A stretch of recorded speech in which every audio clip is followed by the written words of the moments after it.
Running for Congress, Angie Chirino is a Republican, Michael Hepburn is a Democrat, and they are both with us live.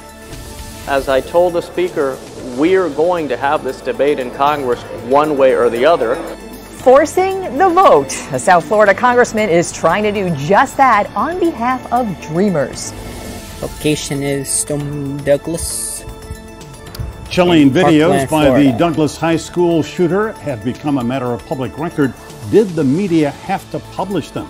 We'll take that to the roundtable. Good morning. Great to be with you today. We begin with a wide open race for a South Florida congressional seat the whole nation is watching. We are talking about the seat in the U.S. House of Representatives that has been occupied for nearly 30 years by Representative Ileana Ros-Lehtinen, but she is retiring. And a crowded field is running to succeed her in the 27th Congressional District. And this is the map. It runs from South Day to South Beach. In the August primary, 5 Democrats are running for their party's nomination. And on the Republican side, there are 9 candidates pictured here. There's also a woman who is running as an independent.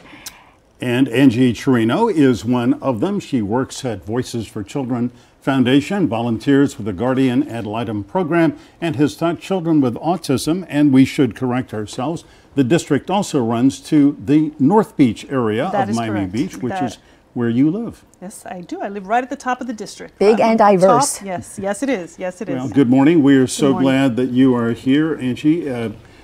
You know, traditionally, a lot of people who run for Congress begin by serving as a local mayor, city, county commissioner, state lawmaker. You've done none of that. No, that's true.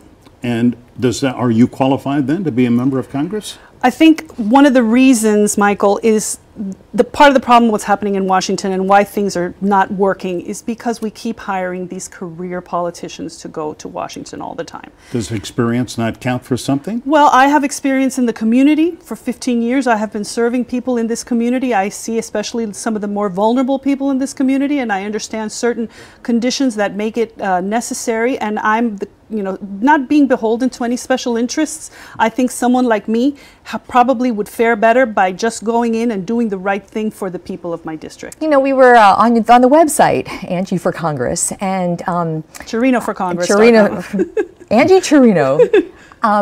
What really struck me the first time I went on that website is you are an accomplished woman. You've worked very hard. You just relatively recently got a college degree. Mm-hmm. Yet the first thing on your bio is that you're the daughter of Willie Chirino, which is great name recognition. Mm-hmm. Is that a double-edged sword? I mean, can you be your own woman? Just like in music, being the daughter or being related to someone or having the name is great to get your foot in the door. But I think ultimately once you cross that door, you cross that threshold, you are held at a higher standard than most people. So I am proud to be my father's daughter, and I will shout it from the rooftops. But again, people expect a higher standard of me, so it is a double-edged sword. Angie, let's talk about one of the hot issues of the day, guns, gun reform. In the wake of the Marjory Stoneman Douglas shooting massacre, a lot of people there and throughout the country. Yesterday was National Gun Awareness Safety Day, I believe. People are calling for a ban on assault weapons, universal background checks, other things. Where do you stand on gun reform? Well, I think that the argument about gun reform and banning guns is in order to keep children safe. I think what we need to do is switch and focus on the keeping children safe aspect. And guns don't relate to that? I will tell you that every time we see one of these mass shootings, it lowers the threshold of fear and self-control for the next person who wants to do this type of crime. And the more we see it, the more we're going to continue to see it. Now, are we going to ban guns or are we going to keep children safe? I think at the very least, we should put metal detectors in schools, and at the best, we should put armed guards in schools, because every politician who is clamoring to ban guns is doing so in a building with metal detectors and armed guards. Now, how are you on, where are you on arming teachers? I think the right amount, like I said, I've said before, I knew a teacher who was a Green Beret in the Army. We can arm him. I think so. But whether it's select trained teachers or just law enforcement patrolling the schools, that's what we need to keep children safe. If politicians can have the protection, we need to protect the children. It's not a political issue anymore. This is an issue about keeping children safe. If we stop the first guy, we stop the next guy, we stop the third one, that threshold is going to go up. And people are going to know that the days of shooting up schools is over. Let me go back and try and get a yes or no answer to my question, because, you know, from Columbine to Santa Fe to Newtown, the weapons used were semi-automatic military-style weapons. Should they be in civilian hands? The last guy who shot up a school also had bombs. I don't think it makes a difference what the weapon is. The weapon is an inanimate object. You could ban all the guns you want. It's not going to keep bad guys from doing bad things. If I thought it did, I would be in favor of it, but I think it's a waste of time to be legislating on banning a gun. What we need to do is protect the kids first and foremost. Another big issue in District 27 in South Florida as a whole is Affordable Care Act. Would you, as a congresswoman, vote to repeal Obamacare when, I should say, that district has the highest number of enrollees in the Affordable Care Act, I believe, in the nation? Glenna, before Obamacare, we had 85% of the population had health insurance, and people seem to forget that they were covered. The highest number of enrollees in this district cannot use their Obamacare card because, first of all, the deductibles are too high, and second of all, very few clinics and doctors take it. So what's the point? Before Obamacare, we had 85% of the population with health insurance. 15%, maybe half of them could afford health insurance but chose not to, or the other half were under the age of 26. 7.5% are really the ones who fell through the cracks. I'm in favor of a safety net, expanding Medicaid. A simple solution. We didn't have to revamp the whole system and create this chaos just for 7.5%. So expanding Medicaid. So you are opposed to the fact that Governor Rick Scott did not choose to expand Medicaid in the state? You know, I think we have to have that discussion and again, put the numbers. For 7.5%, we can expand Medicaid. The economy is booming. We're seeing growth. I think it's time to revisit that argument. You have been admirably involved for, 13, 15 years, helping, teaching autistic kids. A number of those children get their care through Medicaid coverage if they're poor. Is that one reason why you think that Medicaid should be expanded?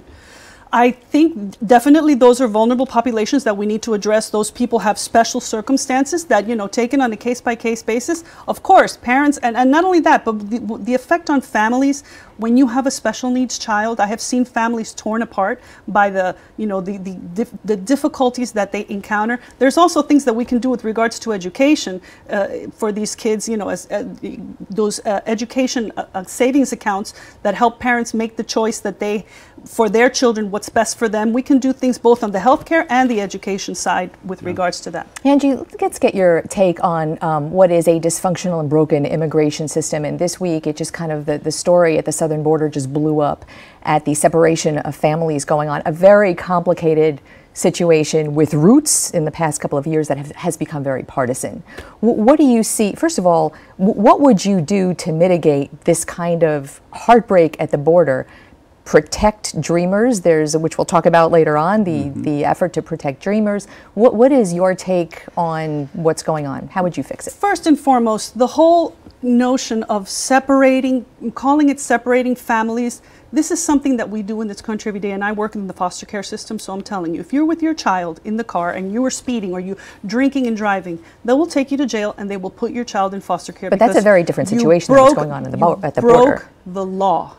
These people are breaking the law by crossing the border illegally. We're holding them to the same standard as we're holding every single American in this country who breaks the law and has a child with them. Question. But the separation, excuse me, but the separation of children from their parents is relatively new in the last year or so. And the Trump administration and General Sessions are doubling down on it. Is this the right thing to do? It's dangerous to bring children across the border to begin with. I think that it's a message that we're sending saying, don't do it. I just want to clarify something that you had said before. Working in the foster system, you know well that there is a real effort to keep families together.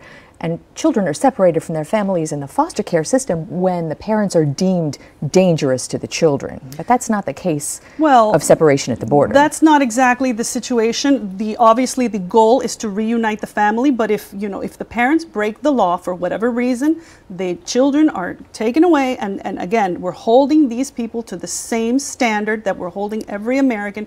You break the law, you're putting your child in danger by crossing the border illegally. That is endangerment of a child, in my opinion. All right. And finally, I just need to ask you a strictly political question.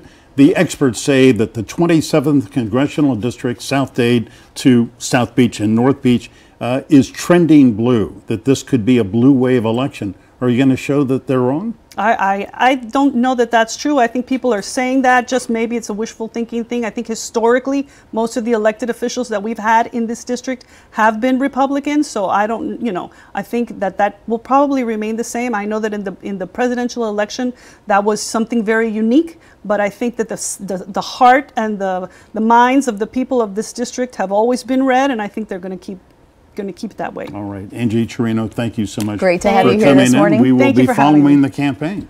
Thanks. Up next, we're joined by a Democratic candidate for Congress, Michael Hepburn. Stay tuned.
We continue to vet the crowd of candidates for one of South Florida's coveted congressional seats, the 27th Congressional District. And with us now, one of the 5 Democrats running for that party spot on the November ballot. He is Michael Hepburn, a Miami native. He has a master's in higher education from FIU. He's been an academic advisor at the University of Miami Business School, mentors young people, and volunteers as a citizen on patrol with the Miami PD. Michael, good morning. Yes. Welcome. Good morning. Good morning. And you, what we didn't fit in there is you were working for professional sports for a while. You have a pretty eclectic background, but nothing in politics yet. No, nothing elected And yet, so right? a congressional seat. Yes. So take your shot. Give your opening statement. Why? Really simple, really simple. I've always been a community leader in the communities that I've been from, right? Born and raised here in Miami, Florida, excuse me. But last year, I can definitely say the momentum, but the stigma of running for office, the stigma of our current politicians, how people felt that we weren't inclusive and seated at the table of our government, that really made me understand that until we have extraordinary, ordinary working people running for office in order to affect the policy that affects us all in a sense, or to have influence on that, nothing will ever change. So that would make me really understand if I don't take a stand and encourage other people to do the same thing, then I'm gonna be here 2 years from now or 4 years from now having the same conversations about the same issues because nothing is going to change. Well, Michael, you have taken a strong stand on the subject of guns. You recently received an award from a mother's group for your advocacy on guns. So should assault weapons be banned? What would you do on guns? Yes, I think I may have one of the strongest stances when it comes down to gun control and gun rights reform in America. I literally feel like we need to ban all semi-automatic weapons, period. I also think that in America, that it's a public health problem when we talk about gun violence in America. And definitely as a young black male, man, for every 13 of me that dies or is hurt because of guns is compared to maybe one white person, right? So 13 to 1 is the stats. So that's a very different concept. The same umbrella, but the very different concept than school safety, mass shootings in schools. Do you see? Give us your sort of policy direction. What do you see as the direction we should be going to cure street violence vis-a-vis school shootings? A little bit of both. I think it starts with us understanding that folks having the right to have a gun is okay, but that right should not infringe on my life, right? So we definitely need to make sure we have strong controls when it comes down to the amount of guns you can purchase, ammunition, things like that. But when it comes down to our schools, I literally do feel like we need to make sure that we're protecting all of our facilities, all of our people here in America, and having a focus on our K-12 system and how we secure our entry points and things like that in our schools is a start. But us focusing on schools and not literally speaking about the real issue, which is guns in America, to me is the problem. Mental health component. Mental health component is there as well, but literally speaking, I am pushing forth the narrative that we have to do something about guns in America because it leads to so many other problems related to mental health, kids not feeling safe when they go to school, me not feeling safe when I leave my house each and every day because someone that may have a permit for a gun may feel the need that they can use it because they feel threatened. We literally need to have a real conversation about just guns in America. Like a police officer? Like a police officer or a citizen. Yeah. All right, let me ask you about sea level rise, because the 27th District includes Miami Beach, a lot of Miami Beach, which is really the most susceptible area. I mean, we have seen, Glenna lives on Miami Beach. I used to, you see water in the streets, although not as much anymore. What remediation efforts would you support to fight sea level rise in this district and in the state? I think it starts with us making sure that we really push forth investments in our infrastructure and mass transit systems here in America, definitely here in this district. I think it starts with having representation that really haven't invested in us trying to have something in place where we can have mitigation and adaptation techniques or initiatives in our district when it comes down to funding. Raising streets? Raising streets, changing the concept of where we get our energy from, how we even not even having a focus that we're South Florida, should be the Sunshine State, and do not have any major pushes for us being a part of renewable energy concepts or changing how we do our electric grids, changing how we commute and have our residents commute around the city, so we can, in a sense, not be releasing all these carbon, into the atmosphere. And it is so much we haven't done financially when it comes down to the allocation of funds that we spend. Well, where's this money going to come from? Oh, so many places, but federal government, yes, that's definitely one. State government needs to do their part as well, and even our local municipalities. Raise taxes? Are you in favor Not necessarily. of raising taxes? No, Michael. I actually feel like, for instance, we are scheduled to spend almost $900 billion on military spending, right? But then when you look at our budgets that we have for HUD or maybe for affordable housing trust funds or even for infrastructure in this country, it is nowhere compared to what we spend on military. So literally speaking, the income and the taxes that you already pay is already there. It's reallocation of funds that we need to focus on. And that's how we can actually deal with mitigating some of these issues that's going to take place in Miami Beach and across this state and across this nation. But until we have people that's going to use their political will, right, and not continue to take money from corporations and lobbyists tied to those industries that's stopping them from using their political will to get stuff done, nothing changes. So I am definitely saying the financial resources are there. It is us making better decisions about how we spend our money in order to do some things. You know, one of the things I love about our program is that we get to talk to people like you who are candidates who don't have, respectfully, the name recognition, who do not have the experience as someone like Donna Shalala, the former University of Miami president, former HHS secretary, who is running, you are running against a powerhouse in name recognition, a powerhouse in financial. How do you, as a candidate for Congress, how are you prepared to combat that? And can I just continue with that question? You ran, I've learned, Yes. in 2014 in a primary against one state senator right now, Daphne Campbell, who has been in the news for so many things, such as getting cash stuffed in her purse on video, and for getting special favors from FP&L for her mother, who turned out to have died 8 years ago. How did you lose that race, and how does that make you a candidate for Congress? Real simple answer. Time. Literally, I was in grad school at FIU during the time, maybe campaigned 40 something plus days. So I can definitely say time is a huge factor when it comes down to pushing forth the effective campaign. So that taught me a lot from that experience. Let's fast forward to 2018 or 2017. We started this movement on Martin Luther King Day last year. So literally speaking, I've been knocking on doors, making phone calls. Senate was the first one to actually enter this race when it was just Ileana Ros-Lehtinen before she decided she was going to retire. So this is not an opportunity decision for me like some of my other opponents, right? First one in this race. Second, going back to how you financially fund our campaigns or push forth the movement, I am not running by myself. I am literally running to create a brand new Congress. And I know Michael's probably like, what you mean by that? I am running. Very good. You anticipated. Yes, right? It's poker face. I am running with a team of congressional candidates all across the U.S. on one unified platform to replace and repeal Congress. So we share our resources financially, we share our volunteers, we share our knowledge, and we literally, across this state and across this nation, I have other congressional candidates running with me so we can have the votes to get our stuff done. Michael, there is no question that most people in this country as a whole think Congress is dysfunctional. True. They don't like Me it. included. They like their member of Congress, but they don't like Congress. But, you know, I have to say, for all its faults, there are people there with experience and intelligence and integrity. You want to replace all of them? No. If you are not standing up and fighting for working people in this district, as well as across the state and this nation, then I'm trying to find someone to primary you to replace that Congress member. Did Ileana Ros-Lehtinen? She fits that list. Fits the list. As far as, I don't believe Ileana Ros-Lehtinen stood up and represented me, as well as thousands of folks that I have met across this district. How so? Oh, in so many ways. When the last time I've seen Ileana Ros-Lehtinen have a town hall in one of our communities? When is the last time I heard Ileana Ros-Lehtinen talk about investing in our mass transit systems, or even talking about transit or the Metro Rail or doing something about the SMART plan? When is the last time that I've seen her go to a high school and talk about gun violence or the things that is affecting us each and every day? Living wage, things like that. She does talk about immigration and gun control, gay rights.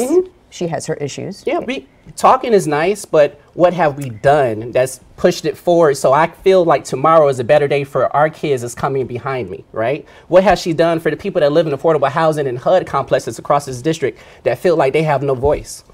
That is what I'm talking about. So when I say brand new Congress, it is literally speaking about making sure extraordinary, ordinary people are seated at the table of our government. That's a nice phrase. Extraordinary, ordinary people. Yeah. Well, working people. You put that on that website. We're working too, and Great we're to going have to you work here. for the rest of the show here. So, Michael Hepburn, thanks for coming in. Thank you Appreciate so it. much. Up next, you know, we take all the big topics of the week to the roundtable. Stay tuned.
All right, let's get right to our roundtable for keen analysis and informed opinion about some of the week's top news stories. And we have an all-star lineup with us this morning, starting with H.T. Smith, a Miami attorney, law professor, and a veteran in the fight for civil rights right here in South Florida.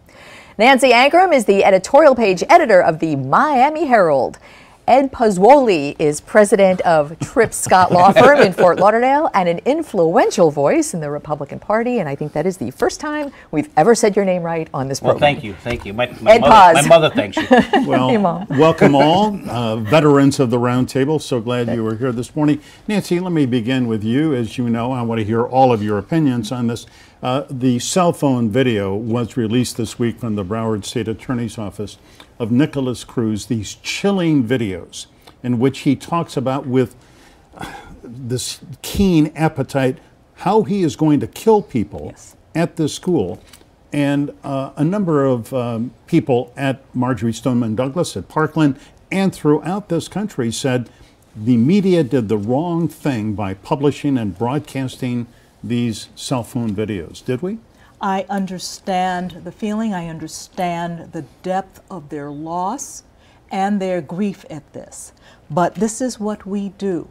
I am convinced that this video did not necessarily spur other kids or will not necessarily spur other kids to do similar despicable acts. It may indeed turn off as many kids. It may really help adults keep an eye out and flag kids, students, their own children, when they hear this kind of speech from teenagers. You know, I will share with you that even on this program, we had this discussion, should we, in talking about whether it was right, should we show it again, should we not? Because I will say I fall directly in that line. Publish what is facts in a narrative.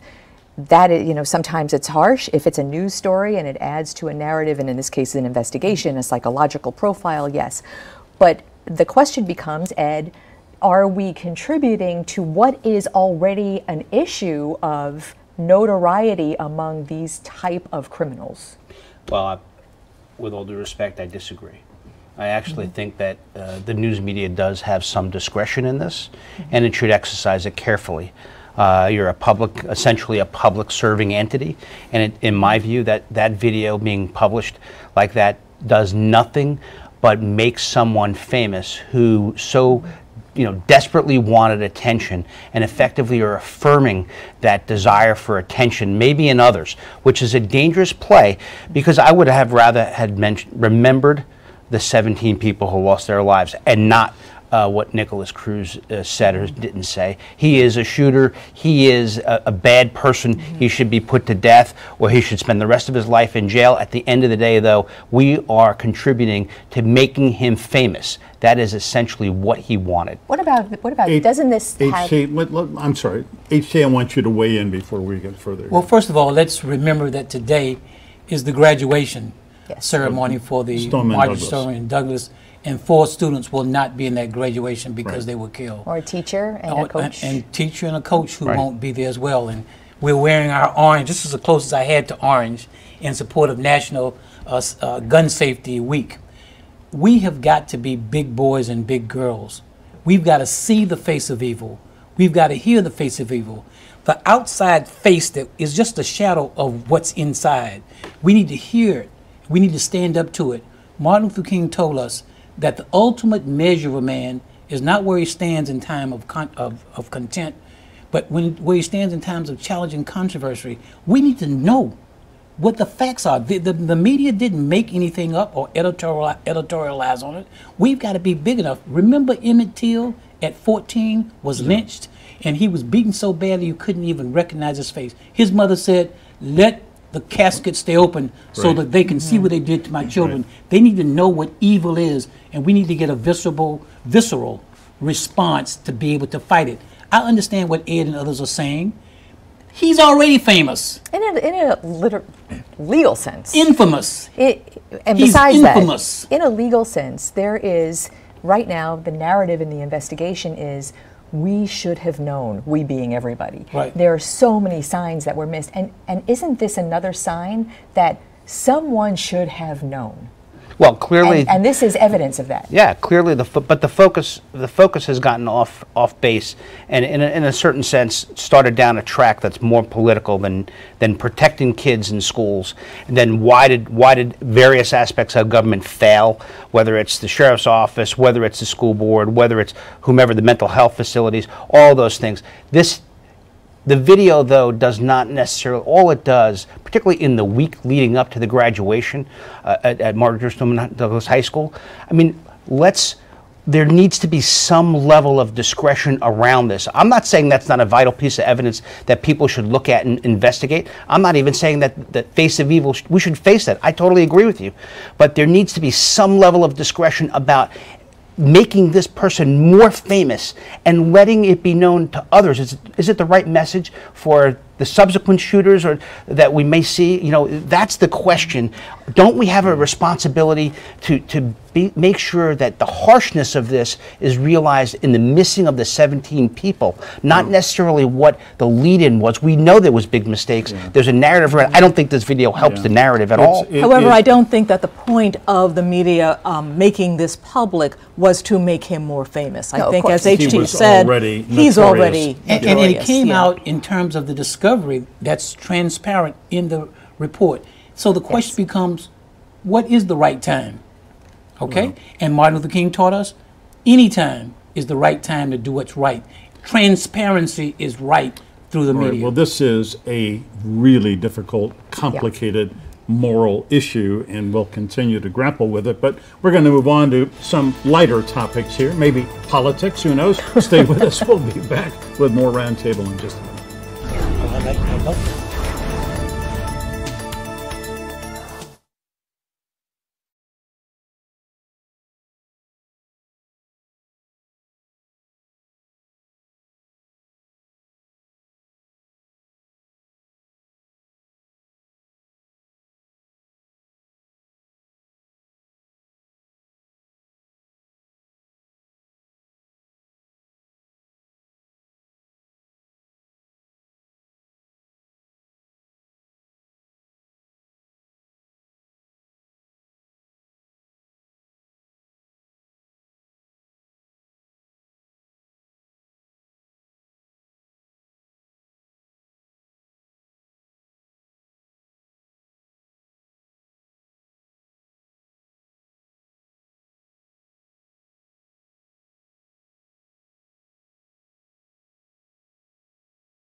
Welcome back to the Roundtable. As always, it is thoughtful and also kind of full of momentum. And Ed Pizzoli, let me begin this section by asking you, Congress this coming week, on Tuesday and Wednesday, the Republican leadership is going to have a conference meeting and they're going to talk about immigration reform and the Dreamers.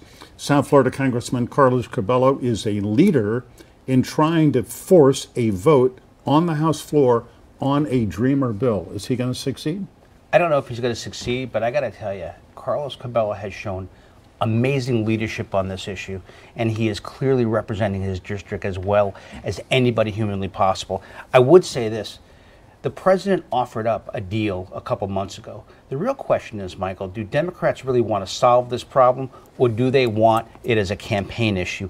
And ultimately, there was a deal there where President Trump offered up, basically a path to legalization to 1.8 million people in exchange for some funding for the wall, et cetera, and that was as close to comprehensive immigration as we've ever had. Yes, he did. I mean, there's no question. They dropped the ball.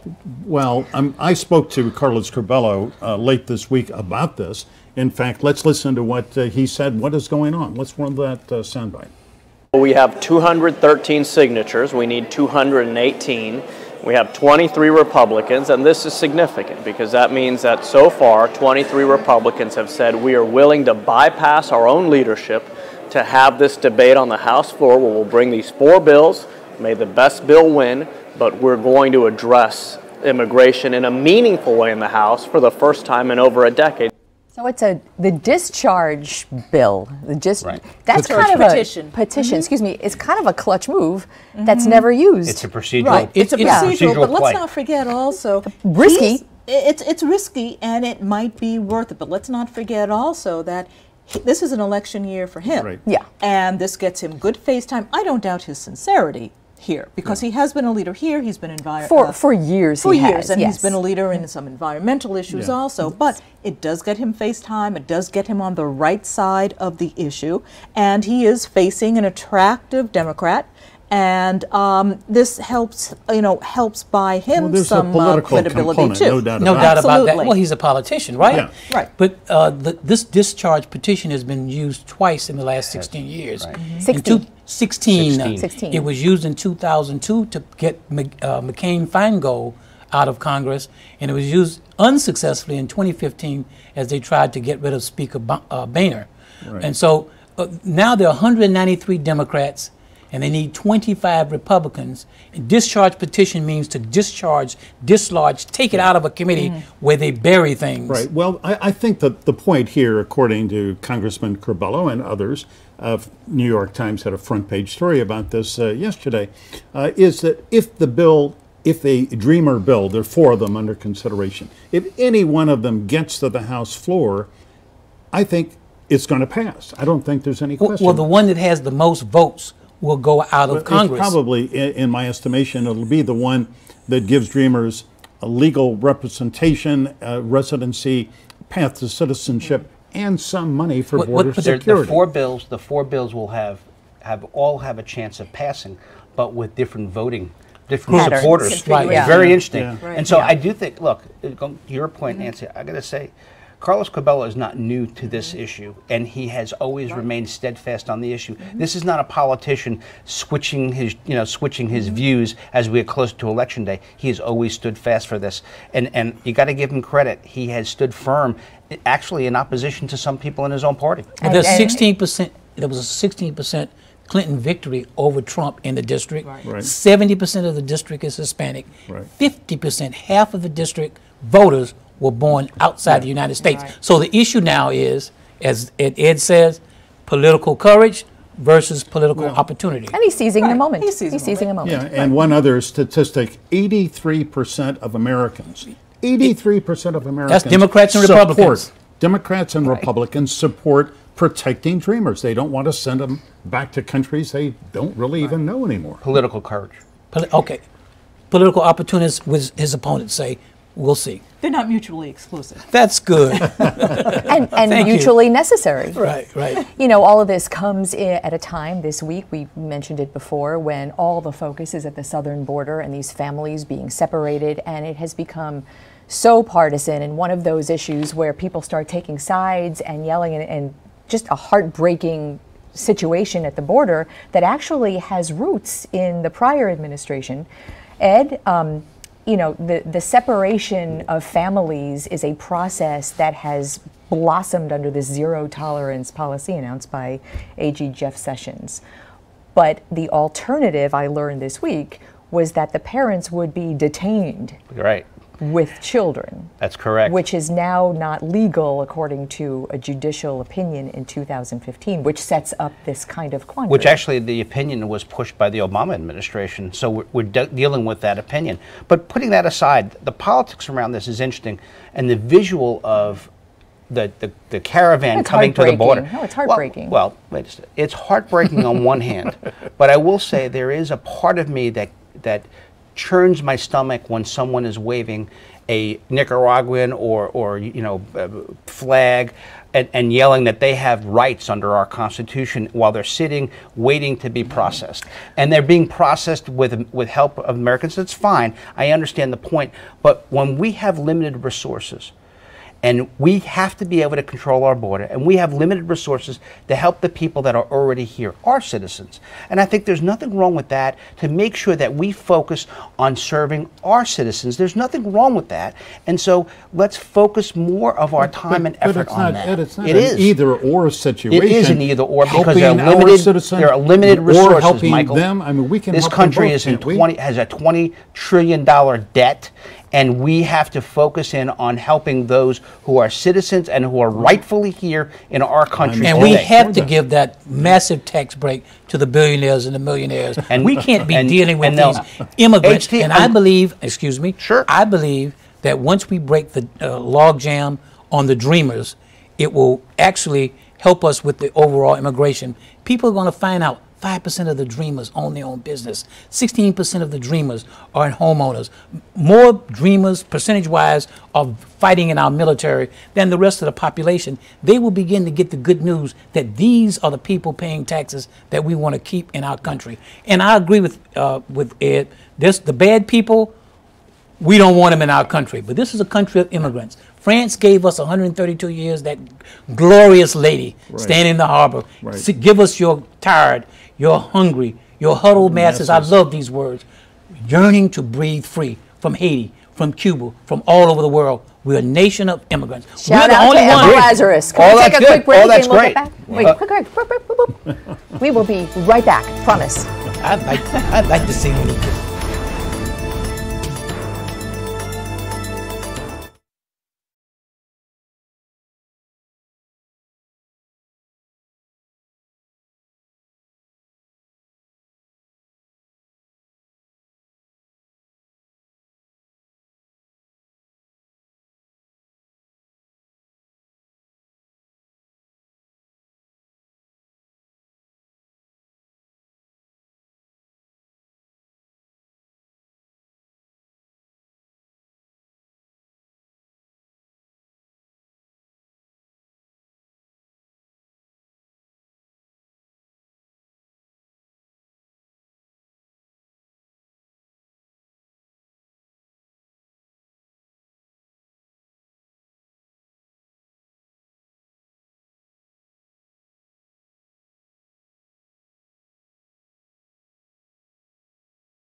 Welcome back to the round table. We have the estimable H.T. Smith, legal icon, Nancy Ankrum, Miami Herald editorial page editor Ed Puzzoli. And Ed, you wanted to make a little coda to the thoughts of the Emma Lazarus poem that H.T. was quoting. Beautiful poem. We still need to control our borders. But H.T., you mentioned something about the tax cuts that came down. And the last thing I saw on Friday was a 3.8% unemployment, the lowest in history, the lowest unemployment rate in the minority communities across the country. There is something good going on with the economy, and it's Trump's economy. And I got to tell you, this is where Carlos Cuervo actually supported Trump on this, so he can move back and forth, which is actually shows real leadership. People are working now, and so this is about taking care of who we have here in this country. Virtually, we have full employment in this country the first time in a long time, and according to the Fed in Atlanta, we're apt to have a 4.7% growth. That is far different than the mediocrity of the 1.5% to 2% under Obama. Frankly, the economy is on fire, and it's Trump's economy. You're right, and it's been on fire for 10 years. Trump has been president for 18 months. No.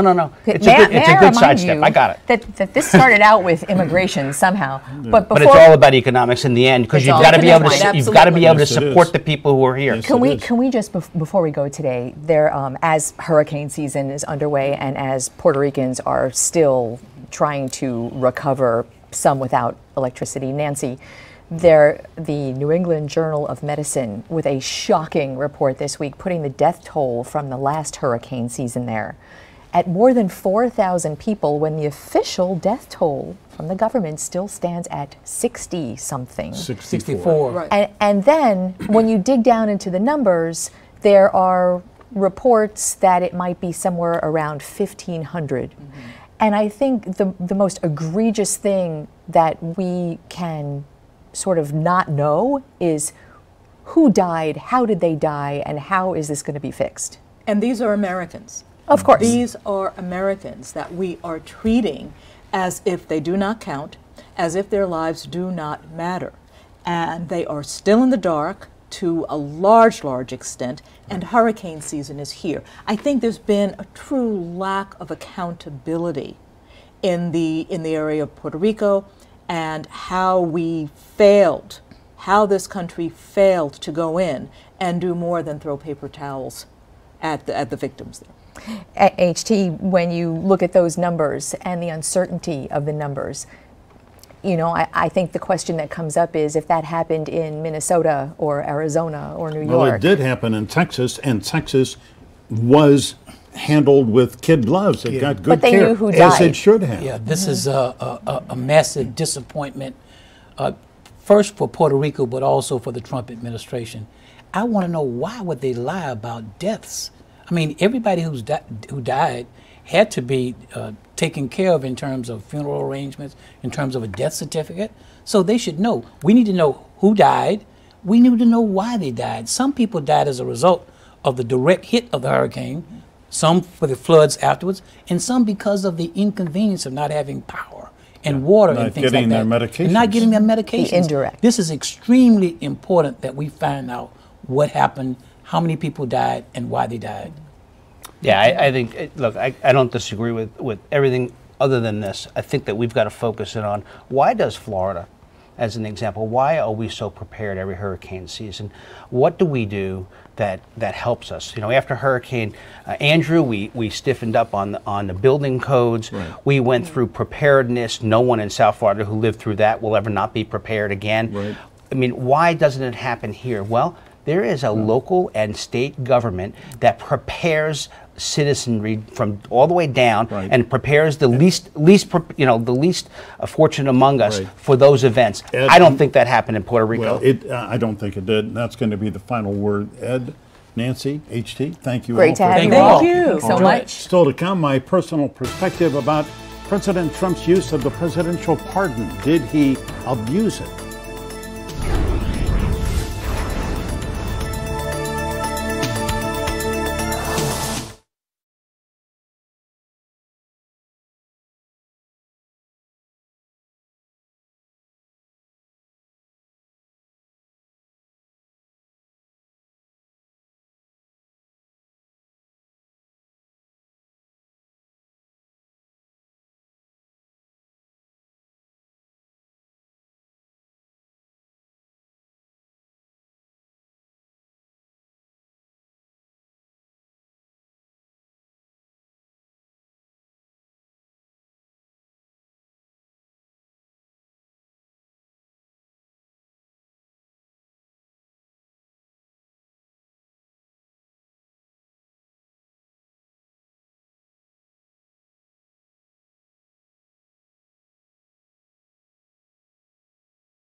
take a look at these beautiful shots, tower cams from across South Florida. And here is Weather Authority meteorologist Erica Delgado with our Sunday forecast. Good afternoon, South Florida. We're dealing with a mix of sun and clouds, but outside of our tower cam in Miami, looking quite nice. There are lots of sunshine warming things up together with that west-southwest wind. Temperatures are already in the 80s and feeling like the low 90s across some spots. We are expecting another steamy afternoon here across South Florida. Now, the good news is that so far throughout the most of the morning and into the afternoon hours, we've been dry so far. A few isolated showers over the Atlantic waters. We will continue to keep an eye on the development of a few isolated showers along the sea breeze. Otherwise, we should be mostly dry. So we'll keep the isolated shower chance in the forecast, sizzling Sunday. And of course, we're keeping an eye on the tropics for you because we are at the start of the hurricane season and we're looking at the Atlantic right now into the Caribbean Sea. No tropical waves out there, so I'm happy to report no tropical cyclone development is expected at this time. Erica, thanks. All right, before we leave you this morning, a personal perspective about President Trump's pardons. They insult our country's ideals of justice and they defy the supremacy of the rule of law. We are famously a nation of laws, not men, but this week President Trump said he's not only above the law, he is the law. Now, before we go further, let's note that previous presidents have also abused the power of the pardon. Bill Clinton's pardon of billionaire Mark Rich may have been the most egregious until now. President Trump started with a bang by pardoning Arizona Sheriff Joe Arpaio, who openly defied a court order not to mistreat immigrants. He did. And this week, the hits just keep on coming with a pardon for this guy, conservative writer, commentator Dinesh D'Souza. In 2014, he pleaded guilty to giving $20,000 to a New York Senate candidate through straw donors. Not a capital crime, but a crime nonetheless. Remember, this guy stood before a judge and said, "I am guilty." He was sentenced to 5 years probation, 8 months in a halfway house. I think the punishment fit the crime, but not according to the president. This week he said what they did to him was horrible. He should have been given a quick minor fine. That's laughable. But here is what is dead serious. Mr. Trump is playing to his political base and at the same time giving the middle finger to Robert Mueller, James Comey, the FBI, and the Department of Justice. He's also sending a message to his buddies who are currently under investigation, like Michael Cohen. The president is saying, don't worry, if you get convicted, I've got your back. I'll pardon you. This is presidential intimidation, pure and simple, and it goes against the grain of everything we stand for, that we are a nation of laws and nobody is above the law. Well, the president is saying he is, and the memo that his lawyers just sent to Robert Mueller underscores that. Richard Nixon thought he was above the law, learned his lesson the hard way, impeachment. Mr. Trump, who resembles Nixon in so many ways, should refresh his recollection about Richard Nixon. It could happen again. That's my perspective. Have a great Sunday. Remember, as always, stay informed, get involved. And keep in touch. Have a great Sunday.